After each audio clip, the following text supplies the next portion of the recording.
Class 10th English Worksheet number 48 Date 28th of October 2020 Good morning students. जैसा कि आप अपनी वर्कशीट में देख रहे हैं, इट सीम्स वेरी इंटरेस्टिंग. सबसे ऊपर आप देख रहे हैं हमारे राष्ट्रीय ध्वज, ट्राई कलर्स, राइट. उसके बाद ये पिक देखिए, बाबा भीमराव अंबेडकर जिन्होंने हमारा संविधान रचा, और ये है हमारा एम्बलम ऑफ स्टेट यानी कि राज चिन्ह. उसके बाद नीचे चलते हैं, ये देखिए, ये है प्रिएम्बल. क्या कहते हैं इसे? प्रिएम्बल, प्रस्तावना. किसकी प्रस्तावना? द कॉन्स्टिट्यूशन ऑफ इंडिया की, हमारे संविधान की जो प्रस्तावना है ये वो लिखी हुई है.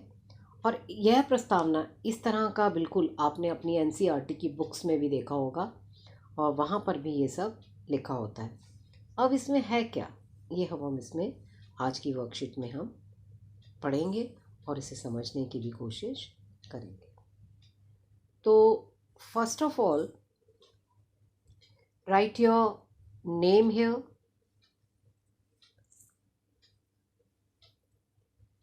Then your class teacher's name here. Let's start. Read the preamble of the Constitution of India. Constitution यानी भारत के संविधान की, constitution of India means Bharat के संविधान की प्रिएम्बल मतलब प्रस्तावना को पढ़िए. You would have come across the preamble in your textbooks also. आपने अपनी टेक्स्ट बुक्स में भी प्रिएम्बल को देखा होगा. Justice, liberty, equality and fraternity are the four pillars of democratic India. भारतीय लोकतंत्र के 4 स्तंभ हैं. सबसे पहला है जस्टिस यानी न्याय, सेकंड है लिबर्टी यानी स्वतंत्रता, थर्ड है इक्वालिटी मीन्स समानता, और फोर्थ है फ्रेटर्निटी भाईचारा या बंधुत्व. तो ये हमारी कॉन्स्टिट्यूशन में जो प्रिएम्बल है उसमें इन चारों के बारे में कहा गया है. चलिए अब हम सबसे पहले अपनी प्रिएम्बल जो है कॉन्स्टिट्यूशन की उसको पढ़ते हैं. We the people of India having solemnly resolved to constitute India into a sovereign democratic republic and to secure to all its citizens justice, social, economic and political liberty of thought, expression, belief, faith and worship, equality of status and of opportunity, and to promote among them all fraternity, assuring the dignity of the individual and the unity of the nation. In our Constituent Assembly, this 26th day of November 1949, do hereby adopt, enact, and give to ourselves this Constitution. कि हम भारत के लोग अपने भारत को, जो कि एक sovereign democratic Republic है, उसे हम अपने सारे सिटीजन्स को इंश्योर कराते हैं कि हम क्या देंगे? जस्टिस. कैसा जस्टिस? सोशल, सामाजिक, इकोनॉमिक आर्थिक रूप से, और पॉलिटिकल, राइट. लिबर्टी, किस चीज़ की लिबर्टी? किस चीज़ की स्वतंत्रता? थॉट्स की. एक्सप्रेशन, अपनी बात को कहने की, एक्सप्रेस करने की. बिलीफ, किसी भी चीज़ को बिलीव करने की, किसी भी चीज़ में विश्वास करने की. फेथ एंड वर्शिप, और किसी भी धर्म को मानने की, पूजा करने की. इक्वलिटी, हमें समानता है. Of status and of opportunity, कि हम सबको समान अवसर दिए जाएं. And to promote among them all, और उन सभी अवसरों को सबके बीच में प्रमोट किया जाए. फ्रेटर्निटी मतलब बंधुत्व या भाईचारा. Assuring the dignity of the individual and the unity of the nation. ऐसा भाईचारा जिसमें किसी की डिग्निटी, किसी के सम्मान को ठेस ना पहुँचे और नेशन की यूनिटी बनी रहे। तो इस तरह से ये जो हमारी कॉन्स्टिट्यूएंट असेंबली थी 26 नवंबर 1949 को हमारे इस संविधान की प्रस्तावना का व्याख्यान किया गया और उन्होंने अडॉप्ट किया और इनैक्ट किया और हमें हमारा कॉन्स्टिट्यूशन मिला। मतलब हम लोगों ने, क्योंकि डेमोक्रेटिक रिपब्लिक है, डेमोक्रेटिक का मतलब होता है, डेमोक्रेसी होता है government of the people, for the people, by the people, जहाँ व्यक्तियों के द्वारा व्यक्तियों के लिए व्यक्तियों की ही गवर्नमेंट चुनी जाती है, उसे डेमोक्रेसी कहते हैं। तो हमारा इंडिया जो है ये एक डेमोक्रेटिक रिपब्लिक है। रिपब्लिक मीन्स जहाँ पर कि इलेक्ट होकर, यानी चयन किया जाता है, इलेक्शंस होते हैं हमारे यहाँ, उसके बाद हमारे जो उम्मीदवार हैं वो चुने जाते हैं और वो फिर हमारी सरकार को चलाते हैं, इसलिए इसे डेमोक्रेटिक रिपब्लिक कहा जाता है। तो अब चलते हैं हम आज की एक्टिविटी की तरफ, और वो एक्टिविटी क्या है? Select any one of these 4 principles. 4 principles क्या है हमारे? Justice, liberty, equality and fraternity. Justice, liberty, equality and fraternity, in 4 principles में से हमें किसी एक प्रिंसिपल को चुनना है जिसे हम पसंद करते हैं और जिसके बारे में हम कुछ लिखना चाहते हैं। और फिर हमें क्या करना है एक्टिविटी में? देखिए, write a short paragraph in about 100 to 120 words. 100 से 120 वर्ड्स का एक पैराग्राफ लिखना है based on what you understand as a student from the principle you select.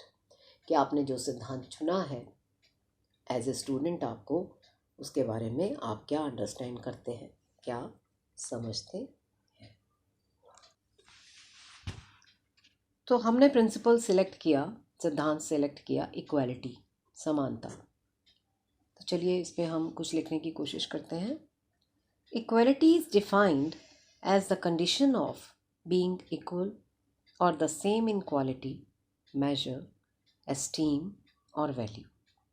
Equality को हम इस तरह से डिफ़ाइन कर सकते हैं कि ये एक ऐसी कंडीशन होती है जिसमें सबको इक्वल, सेम क्वालिटी में मेजर यानी नापा जाता है, वैल्यू किया जाता है या आदर दिया जाता है। एस्टीम मीन्स आदर। There should be no distinction between man and the man on grounds of race, color, religion, and every individual may be able to develop his creative skills. इसमें कोई डिस्टिंक्शन नहीं होती एक आदमी का दूसरे आदमी के बीच में। किस ग्राउंड पर, किसके बेस पर कि वो किस रेस का है। रेस मीन्स किस जाति का है, उसका कलर क्या है, उसका रिलीजन क्या है, और एवरी इंडिविजुअल, प्रत्येक जो इंडिविजुअल है, प्रत्येक व्यक्ति जो है, उसे अपनी क्रिएटिव स्किल्स को डेवलप करने का पूरा मौका दिया जाता है। There are different types of equalities such as political, social, legal, natural and economic equality. Different types की इक्वालिटीज़ होती हैं, जैसे पॉलिटिकल, सोशल, सामाजिक, लीगल, नेचुरल, इकोनॉमिक, अर्थ से संबंधित, मतलब पैसे से, रुपए पैसे से संबंधित। तो there is a strong link between freedom and equality. बहुत स्ट्रॉन्ग लिंक होता है फ्रीडम और इक्वालिटी के बीच में। फ्रीडम मतलब स्वतंत्रता और इक्वालिटी मतलब समानता। दस equality stands for 3 basic features. Equality जो है वो 3 बेसिक फीचर्स के ऊपर डिपेंड करती है, स्टैंड करती है। Number 1, absence of special privileges, मतलब किसी खास व्यक्ति को खास मौके या खास प्रावधान ना हो किसी के लिए। B, presence of adequate and equal opportunities for development for all, सबको डेवलपमेंट के लिए इक्वल अपॉर्चुनिटीज़, अवसर प्रदान किए जाएं। Equal satisfaction of basic needs of all, सबको अपनी बेसिक नीड्स को इक्वली सेटिस्फाइड करने का मौका मिले। The gender disparity is also a hindrance in the growth rate of a country. इसके अलावा जेंडर मतलब मेल और फीमेल, ये एक ऐसा मुद्दा है कि जिससे किसी भी कंट्री की जो ग्रोथ है उसमें क्या लगता है, प्रतिबंध लगता है, वो कम हो जाती है, हिंड्रेंस आ जाती है, उसमें रुकावट आ जाती है। When women participate in the work force increases, the growth rate of the country increases. जब विमेन जो है पार्टिसिपेट करती हैं काम करने में तो वर्क फोर्स इंक्रीज होती है और उसके साथ साथ जो ग्रोथ रेट है कंट्री की वो भी इंक्रीज होती है। A nation can progress and attain higher development growth only when both men and women are entitled to equal opportunities। और एक नेशन, एक राष्ट्र जो है वो उन्नति तभी कर सकता है, तभी वो हायर डेवलपमेंट ग्रोथ हो सकती है वहाँ पर, जबकि वहाँ के मेन और विमेन यानी मेल और फीमेल्स को प्रॉपर समान अपॉर्चुनिटीज़ दी जाएं। Women in the society are often concerned and refrained from getting equal rights as men to health, education, decision making and economic independence in terms of wages। इसलिए क्या ज़रूरी है कि जो औरतें हैं उन्हें भी सोसाइटी में मर्दों की तरह यानी आदमियों की तरह, जो मेल्स हैं उनकी तरह फीमेल्स को भी अपनी हेल्थ, एजुकेशन और निर्णय लेने की जो उनकी क्षमता है उसको, और इकोनॉमिक इंडिपेंडेंस, आर्थिक रूप से वो स्वतंत्र रहें, इन सभी टर्म्स को किसमें, वेजेस मतलब जो उनकी तनख्वाह है वो इसलिए कम ना हो कि वो एक औरत है, बल्कि एक मेल और फीमेल दोनों का वेजेस जो है वो सेम होनी चाहिए, उन्हें सेम अपॉर्चुनिटीज़ मिलनी चाहिए। अगर इस तरह की इक्वलिटी होगी तभी हमारा देश उन्नति कर सकता है। तो ये था हमारा आज का मैसेज। आज का इक्वलिटी के लिए जो हमने प्रिंसिपल चुना उसमें हम यही मैसेज देना चाहते हैं कि मेल हो या फीमेल हो, किसी भी रेस का हो, मीन्स किसी भी जाति का हो, गोरा हो कलर यानी या ब्लैक हो या वाइट हो, किसी भी कलर का हो, उसे किसी भी तरह का डिस्क्रिमिनेशन यानी भेदभाव नहीं होना चाहिए और सबको अपनी उन्नति का समान अवसर मिलना चाहिए। I hope you enjoyed the session. Thank you. Have a great day. Please don't forget to like and subscribe and do hit the bell icon.